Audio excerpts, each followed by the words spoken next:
Happy Friday, everybody. Can you believe it? It's June 3rd already. 6 months of this year is just about behind us. Hard to believe it'll be cold weather again before we know it. Golly, I won't even talk about that. But on some of the groups and stuff I'm in on Facebook and other platforms, I've had people asking me questions and making comments and stuff about there's a lot of new boaters out there. And they're nervous, and I get it. Some of them may have bought a boat a little bit too big to learn on, and some are just nervous in general. But they asked me, they know I go by myself a lot. How do I launch these big boats? Like my bass boat ain't no big deal, but the big rinker can be a hassle sometimes, especially if the wind's blowing. So I put you a little video together to kind of give you an idea of what I'm doing. First thing you need to do. See that thing I got in my hand? Yeah, that's my rope. I always connect it to the boat, give plenty of slack, and I'll roll it up. And I'll lay it up on the tongue of the truck. You can see it fell off there. And try to get it somewhat secure so I can back down into the marina. Now, keep in mind, you want that boat and truck lined up with the launch ramp. So you can just come straight back. You ain't have to jack the trailer around or act crazy with it. And it makes life so much easier. But you get everything unstrapped and unhooked, make sure you got your drain plug in, and crawl up in that truck, start sticking her in the water.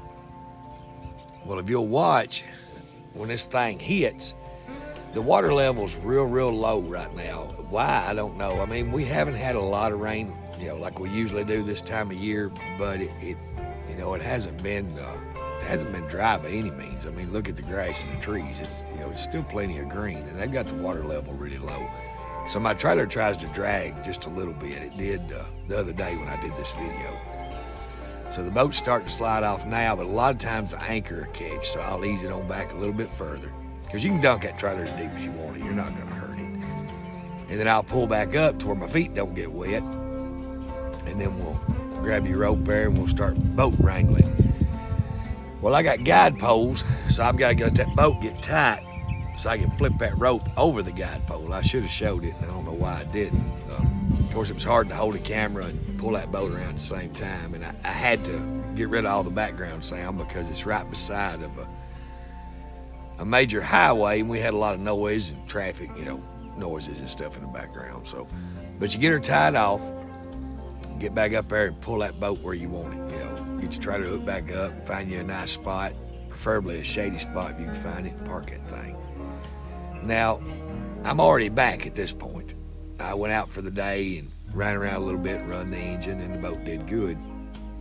So it's time to put it back on the trailer. So I'll get everything untied and I'll push it at an angle, kind of out past the back of the trailer, and I'll let the boat weight itself kind of carry it over. Now, if the wind is blowing, you're going to have a lot of trouble with this until you get the hang of it. Even with it, me having the hang of it, I've done it for years. It still gets kind of, that thing's like a big kite out there on the end of that rope, just swinging in the wind. But use your rope. You'll wrangle that boat right around there where you want it. And I adjusted my guide poles in the parking lot. I got them a little bit too tight, so you'll notice it's kind of rubbing my guide poles. I've fixed it since then.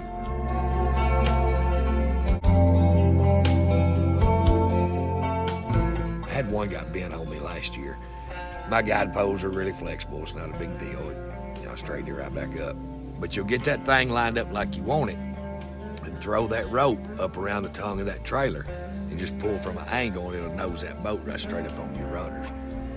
And after that, all you got to do is just pull your winch back, your winch strap back after you throw your rope in the back of the truck, crank it right up there where you want it, and ease it back out. Now, right here, I need to come back a little bit more.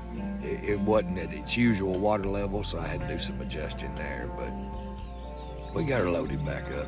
But it's not a big deal. It's real easy to do, roping these boats on and off. I mean, once you do it a few times, do it, when there's not a lot of people around.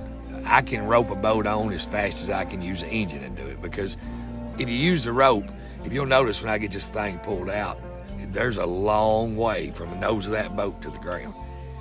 And the camera really don't do it justice right here, but when you got to crawl off the nose of that thing, it's kind of aggravating. You got to test your gymnastic skills to do it. Make sure your outdrive's raised up before you start pulling your boat back up on the trailer, and then, of course, pulling it out of the water. You don't want to drag it. There's times when it's real windy and you just got to drive it on. But till you get the hang of your boat, this is the way to go with it, man.